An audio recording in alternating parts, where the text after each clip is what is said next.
ചിത്രകലയിൽ എന്നെ പ്രോത്സാഹിപ്പിച്ചത് എൻ്റെ ഭാര്യയും കുട്ടികളും തന്നെയാണെന്ന് നിറഞ്ഞ മനസ്സോടെ വരകളുടെ രാജശില്പി അടയാളപ്പെടുത്തുന്നു. അതുകൊണ്ട് തന്നെയാകണം ചിത്രകാരനെന്ന നിലയ്ക്ക് വളരാൻ കഴിഞ്ഞതും. തൻ്റെ ചിത്രകലാ ജീവിതത്തിൽ ഏറെ സ്വാധീനിച്ചത് തൻ്റെ ഗുരു തന്നെയാണ്. അദ്ദേഹത്തിൻ്റെ ശിഷ്യന്മാരിൽ ഒരാളാകാൻ കഴിഞ്ഞത് മഹാഭാഗ്യമായി തന്നെ കരുതുകയാണ്. ഗ്രാമീണ ശൈലിയിൽ തൻ്റെ ജീവിതത്തെ മുന്നോട്ട് നയിക്കുന്നതോടൊപ്പം ആധുനികതയെ ഭയക്കുന്നുമുണ്ട് അദ്ദേഹം. പ്രശസ്തരായ ചലച്ചിത്ര പ്രവർത്തകർ ചിറയൻകീഴിൽ ഉണ്ടായിരുന്നു. ആ കൂട്ടുകെട്ടിൽ 1-2 പടങ്ങൾ സംവിധാനം ചെയ്യണമെന്ന് ആഗ്രഹവുമുണ്ടായിരുന്നു. Wake up culture forum joint secretary Raheem Panavoor നടത്തിയ അഭിമുഖത്തിൽ നിന്ന് ചിത്രകല സാറിന്റെ ജീവിതത്തിന്, കുടുംബ ജീവിതത്തിന്, കലാജീവിതത്തിന് സമ്മാനിച്ചത് എന്താണെന്ന് ചോദിച്ചു കഴിഞ്ഞാൽ ഒരു കാര്യം ഉണ്ടായിരുന്നു. എൻ്റെ ഈ ചിത്രകലയിൽ ഏറ്റവും കൂടുതൽ പ്രോത്സാഹനം തന്നത് എൻ്റെ കുട്ടികളും എൻ്റെ ഭാര്യയാണ്. കാരണം അത് അവർക്ക് ഉൾക്കൊള്ളാൻ കഴിയുമെന്നുള്ളതാണ്. അപ്പോൾ ഞാൻ ഒരു ചിത്രം വരച്ചുകൊണ്ടിരിക്കുകയാണെങ്കിൽ എന്നെ റേഷൻ കടയിൽ പോകാനോ അല്ലെങ്കിൽ ഒരു പാല് വാങ്ങിച്ചുകൊണ്ട് വരാനൊന്നും അവർ പറയില്ല. അതുകൊണ്ട് നല്ല തൃപ്തി ഉണ്ടായിരുന്നോ എന്ന് ചോദിച്ചാൽ ബുദ്ധിമുട്ടും സ്ഥലം അവർ സഹിക്കേണ്ടി വന്നിട്ടുണ്ട്. പക്ഷേ എന്നെ പ്രോത്സാഹിപ്പിച്ചിട്ടുണ്ട്. അത് യാതൊരു കാരണവുമില്ല. ഈ നിലയിലെത്തിയതിൻ്റെ 75% എൻ്റെ കുടുംബത്തിനാണ് അവകാശപ്പെട്ടതാണ്. അതിൽ ഈ ക്ഷമ വളരെ വളരെ പ്രധാനമാണ്. അത് ഒരു ചിത്രകാരനെ സംബന്ധിച്ച് ക്ഷമ പ്രധാനമാണ്. വളരെ സമയം ഇരുന്നേ ഒരു ചിത്രം വരച്ചു തീർക്കാനൊക്കെ.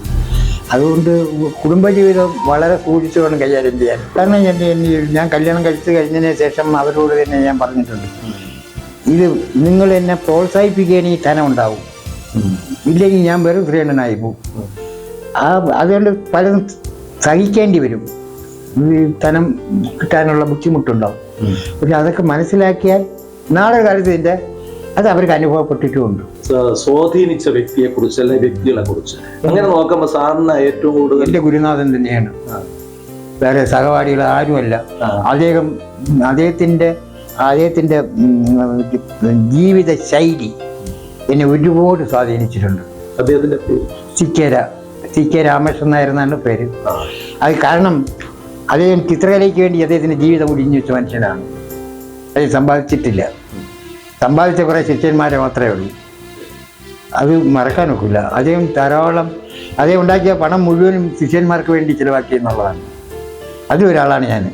തീർച്ചയായിട്ടും സാറിന്റെ പേരിനോടൊപ്പം തന്നെ ചിറയൻകീഴ് ജന്മസ്ഥലം, അത് ഇന്നത്തെ തലസ്ഥാന നഗരിയിലാണ് താമസിക്കുന്നുണ്ടെങ്കിൽ പോലും ചിറയൻകീഴാണ് സാറിനെ അടയാളപ്പെടുത്തിയിരിക്കുന്നത്. ചിറയൻകീഴ് എന്ന് പറയുന്ന ആ ഗ്രാമം അത് തർപ്പക്കാവും പുഴയും മലയും എല്ലാമുള്ള പാടവും എല്ലാം കൂടെ കൊണ്ട് നിറഞ്ഞ ഐശ്വര്യപൂർണമായ ഒരു ഗ്രാമമാണ് എൻ്റെ ഗ്രാമം. കയ്യെത്താ ദൂരം ഒരു ഗ്രാമം എന്ന് പറയുന്ന പോലെ ആ കുട്ടിക്കാലം മറക്കാനൊക്കില്ല. ആ ഗ്രാമീണ ജീവിതം നയിക്കാൻ എനിക്ക് സാധിച്ചു. ഈ ഗ്രാമീണ ജീവിതം തന്നെയാണ് ഒരുപക്ഷെ സാറിന് ഏറ്റവും കൂടുതൽ അല്ലേ കലാപരമായിട്ടുള്ള വളർച്ചയ്ക്ക് ഞാൻ നഗരത്തിൽ ജീവിക്കുകയാണെങ്കിൽ പോലും ഒരു ഗ്രാമീണൻ്റെ അപ്പുറത്തോട്ട് ഞാൻ പോയിട്ടില്ല.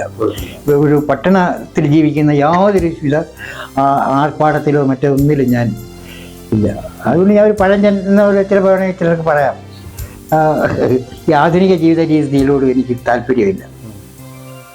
അതിൽ പോകുന്നവരൊക്കെ പലപ്പോഴും വഴി തെറ്റിപ്പോവും. ഈ ആധുനികതയിലോട്ട് വന്നാൽ അത്യാധുനികതയിലേക്ക് പോയാൽ അപകടമാണ്. ഗ്രാമീണ ചിത്രങ്ങൾ വരയ്ക്കുന്നതിലാണ് എനിക്ക് കൂടുതൽ താല്പര്യം. എൻ്റെ ചിത്രങ്ങളെടുത്ത് നോക്കിയാൽ അറിയാം, മുളങ്കാടും അണ്ണാനും മയിലും ചകോരവും ഒക്കെയാണ് എൻ്റെ കൂട്ടുകാർ. ആ ഗ്രാമീണത്തിൽ ഞാൻ കണ്ട കാഴ്ചകളാണ് ഞാൻ പകർത്തുന്നത്. അതായത് എൻ്റെ കയ്യിൽ നിന്നൊന്നും ഞാൻ ചെയ്യുന്നില്ല, ചുറ്റുപാടും കണ്ടില്ല. അപ്പൊ സാറിനെ സംബന്ധിച്ച് ജീവിതത്തിൽ ആഗ്രഹിച്ചിട്ട് അങ്ങനെ അധികം ആഗ്രഹിക്കുന്നുണ്ടോ എന്ന് എനിക്ക് തോന്നുന്നില്ല. സാറിന്റെ ലാളിത്യം തന്നെയാണ് എന്റെ ഉത്തരവ്. എങ്കിൽ പോലും സാർ ആഗ്രഹിച്ചിട്ട് സാധിക്കാത്ത എന്തെങ്കിലും ഒരുപാട് കാര്യങ്ങൾ. എനിക്ക് ഒരു സിനിമ സംവിധാനം ചെയ്യണമെന്നൊക്കെ ആഗ്രഹം. പക്ഷെ അതൊക്കെ ധനത്തിന്റെ ബുദ്ധിമുട്ട്. പിന്നെ ഈ സപ്പോർട്ട് ചെയ്യാനുള്ള ആൾക്കാരില്ലായിരുന്നു. ഇല്ലെങ്കിൽ 1-2 ചിത്രങ്ങൾ ഉണ്ടാക്കാനുള്ള കഴിവ് എനിക്കുണ്ടായിരുന്നു. പക്ഷെ അതൊന്നും ഇപ്പൊ സിനിമയോട് പ്രത്യേകം ഒരു ഇഷ്ടം കുട്ടിക്കാലം മുതലേ? സിനിമയിലോട് പക്ഷേ അതിൽ കാരണം ഈ ഗോപിയണ്ണനും നസീറും ഒക്കെ ചിറങ്ങിലുള്ളതല്ലേ. അപ്പോൾ അവരെല്ലാം ഈ ഫീൽഡിൽ നിൽക്കുന്നതുകൊണ്ട് എനിക്കും എൻ്റെ ഉള്ളിലും ആ ഫീൽഡിലോട്ട് പോയാൽ കൊള്ളാമായിരുന്നു. ശരി, പോയില്ലെങ്കിൽ എനിക്ക് വിഷമമില്ല.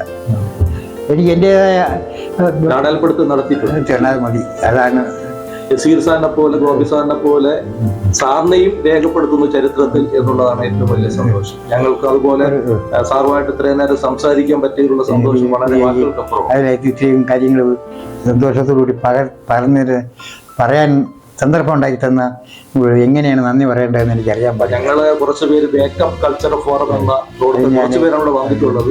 അതിലെല്ലാവരോടും ഞാൻ പ്രത്യേകം നന്ദി രേഖപ്പെടുത്തുന്നു. നമസ്കാരം. ഏഴാമത്തെ ഈ എപ്പിസോഡ് കൂടി ചിറയൻകീഴ് ശ്രീകണ്ഠൻ നായരുടെ അഭിമുഖം അവസാനിക്കുകയാണ്. അറിയുവാനും അറിയിക്കുവാനുമായി വേക്കപ്പ് കൾച്ചർ ഫോറം നിങ്ങളുടെ മുന്നിൽ എന്നുമുണ്ട്. എല്ലാവർക്കും സ്നേഹസാന്ദ്രമായ നന്ദി രേഖപ്പെടുത്തുന്നു.